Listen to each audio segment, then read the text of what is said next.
Hi, welcome back. My name's Sarah, and I am super excited for you to be here today. Today, we are going to talk about past life regressions, past life bleeding ins, and timelines. Now, a lot of us right now have been experiencing timeline shifts, and what that means is that simply different concurring realities are bleeding into our timeline we're in now. And sometimes decisions we make can alter where we're projecting ourselves forward into. So let's start off at the very beginning and talk about reframing what past lives mean. Because a lot of us have associated with past lives of actually being in the past. We're taught that past lives are linear. We have our past, our present, and our future, when in reality, they're more like parallel timelines all happening at once. My friend Miriam likes to describe it as an accordion. They're all interconnected, they're just running parallel to each other. You, as a human being, exist simultaneously in multiple expressions of our reality. So, multiple dimensions, multiple occurring realities. And when we have blips or glimpses or felt senses of different timelines, it can feel like a dream that feels too true or too real. It's a bleed through. It's a sudden emotional wave with no clear origin. Now, these blips or glimpses can be flashes. It could be all of a sudden you have a flash of yourself standing in the same spot you're standing now, just in a different era. So for myself, I visited a place called Bayfield. And I was standing ready to cross the road, and I just had this flash of myself in this big red dress, kind of like from the 1730s. And it was something that came out of nowhere. And then next thing I know, I'm right back in my timeline again. So these are different ways in which a flash from a different timeline can show up in your current reality. Blips are also sometimes irrational fears or deep familiarity sensations. If you've ever met someone and you're like, I know you from somewhere, and you can just feel it with all of your body, that is probably someone you've met in a different timeline. Irrational fears, myself, I've had this irrational fear that my son drowned. And that, when I dove into it and began to dissect where this is stemming from, suddenly out of nowhere, we came to realize that was actually another timeline where I did lose my son to drowning. And so I was able to move through ways in which we can navigate, and I'll go into that later to move through that sensation so that fear is no longer present within my current timeline. So when we have these bleed throughs, I want you to know that it can be very real. It can feel very real. And it doesn't mean that it hasn't been in that past moment, but it doesn't mean that it's very real in this moment. So, how can we dissect this? Sometimes it's very complicated to dissect it, right? Our cellular memory is still very much present in this body, this meat suit we're in. So, it's going to actually take a pause to really digest or sense what you're feeling, and then digest and then release. So there are steps that we can take, which I'll go into another video of how to do this. So we might be wondering, okay, Sarah, this is a lot of information, but why does this happen?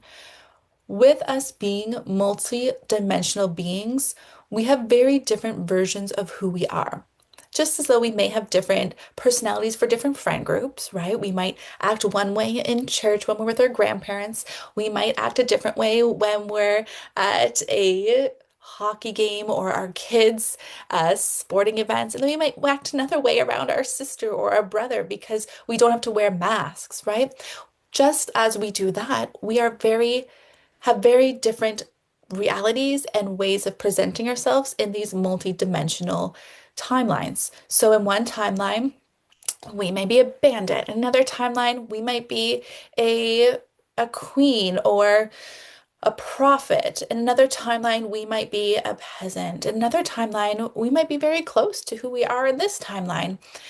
Different versions of us are continuously processing They are continuously healing. They are continuously being experienced by our energetic body. And sometimes these experiences overlap into our current awareness, especially right now with veils being so thin. We are really having an elevated ability to expand our awareness into these different timelines and realities that are coexisting within this multiverse that we live in. Now, what else is really curious and interesting about this is that new decisions can create new timelines. So every choice that you make creates a new thread, so to speak. So if we're walking down the road and we decide that we're going to cross over and something happens, that's a new timeline that we've made. We're still moving forward in one timeline and we've crossed over in another. This is like branches or strands or kind of like quilting. We're going to weave and interweave, but we're going to run parallel to each other. For instance, I ended up getting a divorce, and for a while there, I could still feel that other individual's energy around me.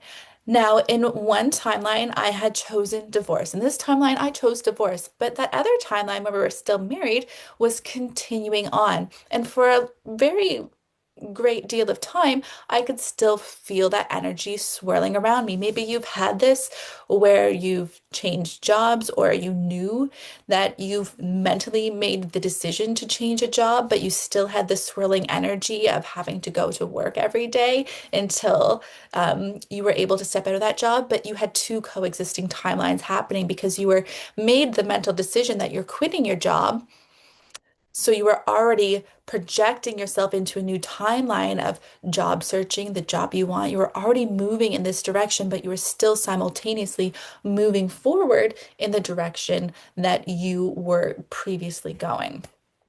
It's complicated sometimes, but I promise you stick around and we'll get a little bit more clarity here.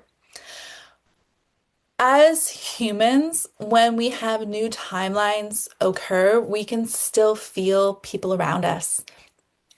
The easiest way I can describe new timelines is through the portal of death.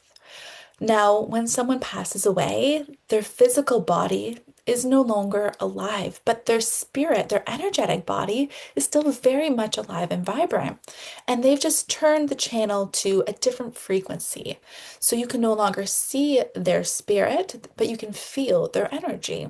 And so when they've passed on, when they've left their physical suit or earth school, we then become a different frequency. We can become an energetic frequency outside of our physical body. And with that, we've probably, if you're like me and many people I talk to, you've probably had an experience where you could smell grandma's perfume, or you could feel someone brush your arm, but no one's there, or you just felt your loved one around. That is very much that timeline continuing on. Their timeline is changed. They're no longer in your timeline of physical reality, but they're still coexisting in a different timeline. Their frequency has changed, but they're still there. So when we think about different timelines, we've just dialed into a different concurring reality. Very The more we go into it, the more complicated and complex it gets. But to keep it very simplistic, if you think about just drawing parallel lines on a sheet of paper, you're up here and you're bopping along, but you have this other timelines that are kind of bopping along together. And sometimes with sleep and with psychic abilities and different things happen, they can bleed through and they can start to weave up and through, just like if you're sewing. So, what else is really cool about timelines is that we as human beings have cellular memory. The body holds not only our physical memory, but our emotional memory, our energetic memory. Our body is a great timekeeper. It is, I wouldn't say timekeeper actually. It's a great, like, index for us to keep track of everything that's happened. It's going to keep track of everything we've felt, everything we've witnessed, everything we've seen, sensed, experienced. It's going to hold our physical, emotional, and energetic body deep within ourselves. Unprocessed sensations and experiences create loops within our nervous system, within many different organs within our body, and create reoccurring patterns. So we might have lingering sensations of fear if we were a child that got yelled at for doing something wrong. We might then be fearful of making a mistake at work as an adult and be terrified of confrontation because that cellular memory of being yelled at as a child lives within our nervous system still. When we've been able to process these things, we've been able to feel those sensations arising, feel the anxiousness arising from confrontation, we've been able to become aware of it and move through it, whether that's through breath, whether that's through intellectualizing and understanding and dissecting where it's stemming from. Maybe it's through EMDR, maybe it's through somatics, maybe it's through talk therapy, maybe it's through shamanism. We've then been able to integrate and complete these cycles so that we can move through. Now, when it comes to death and unresolved energy, not all experiences were being able to fully process. So some trauma was possibly suppressed or interrupted or never felt because you never felt safe to feel it. And that's okay. That energy is going to still show up as active energy within our bodies and now might be showing up in these blips through bleed throughs of the timeline, like my fear of my son being drowned. Um, it can show up because it's not been completed and it's time to now complete it. So for myself, I was able to go through different therapies like EMDR. I was really dove into shamanism and somatics to move and also intellectualize and prepare myself, being smart about, okay, we live near a big body of water. Life jackets if the water's choppy or there's a possible undertow, we don't go swimming. We take swim lessons. We have signals, hand signals. So if there is danger, I can communicate through hand signals, which they are very aware of and listen to right away. They know that there's consequences if they don't listen to those hand signals, like it looks like the current's changing, you need to move over or get out. So being able to have multiple tools in your toolbox to complete these cycles, whether it's through coming to a practitioner like myself, where I work with you to dissect and understand and um, almost go back in a way which we not only meditate, but we go into a trance-like state where we feel the sensations within our body. We weave through past lives through regression to see where it stems from. And then we work with our version of ourselves in that timeline to then heal and move through. So then when we come back to this timeline, to this time and space, we can breathe. That has completed, that cycle has been completed. So when we are able to do those steps of really feeling, understanding, shifting, and integrating to be able to feel and heal, we can complete a cycle. Past life bleed throughs is something I've said a few times, right? It's just that multidimensional overlap or parallel self-awareness. And oftentimes we habitually take it on as this is mine, this is happening right now in this current reality. But sometimes that's not the case. And we can do little tests like using our body like a human pendulum. And all that is taking a breath in and really rooting down, grounding down. So you can do that now, just taking a breath in and then closing your eyes or coming inwards and then just grounding into your seat or your feet. And then just when you're ready, asking yourself, is my name and saying your name. And you might lean in if it's a yes, you might lean back if it's a no, or your body might signal in a different way. Warm, cool, anxious, relaxed. There's different ways and different tells your body will have to communicate your truth and your non-truth with you. So you can do and use this tool to ask yourself, is this mine or is this not mine? Is this from this timeline? Is it from a different timeline? Strong emotional charges without context are oftentimes past life or different timeline uh, occurrences. Your body is often reacting to these circumstances before your mind truly understands. So, as much as I love to live in the spiritual and intuitive world, we also have to be grounded in this physical world as well. And using your logic to sometimes dissect and what I call putting on your Nancy Drew hat to really be a detective in figuring out where this comes from is important. So, being able to not analyze but feel. I know I just said using your intellectual ability to dissect and understand and becoming Nancy Drew, but we also want to take that pause to honor what we're feeling in our body first, because like I said, our body is going to react before our mind understands. So we want to honor that. We want to take that first step is not analyzing but feeling what's showing up in my body and being able to regulate your body. So something's showing up. Fear of my son drowning. Oh my gosh, I'm anxious. My stomach is turning. My body is tightening into itself. My jaw is clenching. I'm starting to really breathe shallowly. I'm going to integrate my practices. I'm going to regulate my body. So I'm aware of my body is feeling these sensations. I've given it the honor of noticing what's moving on. I'm going to breathe into my body. Maybe that's just taking a big sigh. For me, I like to take it a couple steps further where I'll breathe in to my back body and then expand that breath outwards like an accordion to really enhance my ability to bring in oxygen. So I'm going to inhale into the back and inhale further out, increase my O2 capacity to the sides, and then exhale slowly out. You can do box breathing as well, and that's just taking equal counts of breath in, pause, breath out, pause. So it could be inhale for 3, pause for 3, exhale for 3, pause for 3, repeat.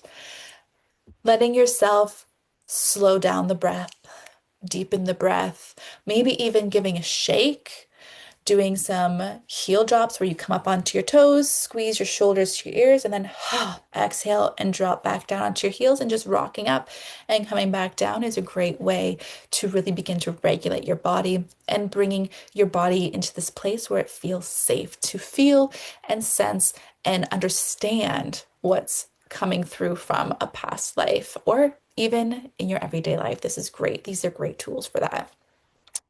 Then you begin the discernment process. This is where we can ask ourselves, what is one thing that is showing up in my life right now that feels bigger than this moment? You can notice the sensation and ask yourself from this current sensation, right? So that thing that is feeling bigger in this moment might be that fear of the drowning accident or your son drowning like I was having, right? That irrational fear. That was the big thing that was happening in this moment. And then you begin to notice the sensations, right? The sensations, we've regulated our body, we've sensed what's going on, that tightness, that tightness in the jaw, the flipping of the belly. And then we're going to ask ourselves, what is here beyond this? Is this a story I'm telling myself, or is this actually happening right now? Is this mine? Or is this from a past life? And we can use that pendulation in this moment to figure that out. This is where I like to call in my colleagues or someone else to help me journey or uh, go on a soul retrieval or EMDR to really move through these processes. Ooh, my dog just jumped at the door trying to get in. That's why that jolt was. So all timelines can exist at once. Like an accordion, they're continuously expanding and compressing. You're not going back to that timeline per se, you're just tuning into another layer. So even when we do a shamanic journey or a soul retrieval, we're not going back in time, we're just accessing another layer. We're moving through that veil to see and sense and help close out a cycle so that this physical body and reality we're in can move with a little bit more ease, with a little bit more expansion and capacity for this lifetime. We're in shamanism, we say when we heal ourselves, we heal 7 generations behind and 7 generations ahead. And that's very much what we can do with these knowing, these knowledges, these tools. We can begin to not only heal ourselves in these timelines, but also heal others through healing ourselves. It's all interwoven, right? We are all interconnected. So the body is our access point, regulation is our gateway, and awareness without attachment is truly the key to being able to tap into these other timelines and have that awareness of when you have these blips, these bleed throughs to really begin to heal and create closure through these cycles. So you don't need to travel anywhere to shift your perception. It's all within you already. You hold the tools. And, reminding yourself that past lives are not actually past lives. That's a farce. It's actually parallel lives running all together in different frequencies, different multiverses, different realities.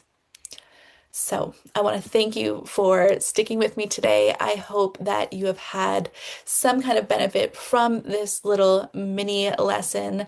And if at all this resonates with you, please comment below and let me know, when have you had a past life experience or a bleed over or a bleed through? What have you noticed? Was this helpful for you? If you wouldn't mind subscribing, liking, sharing so that someone else can maybe benefit from this knowledge, I would be ever so grateful. So thank you for being here. Thank you for taking time for yourself, for learning a little bit more about you.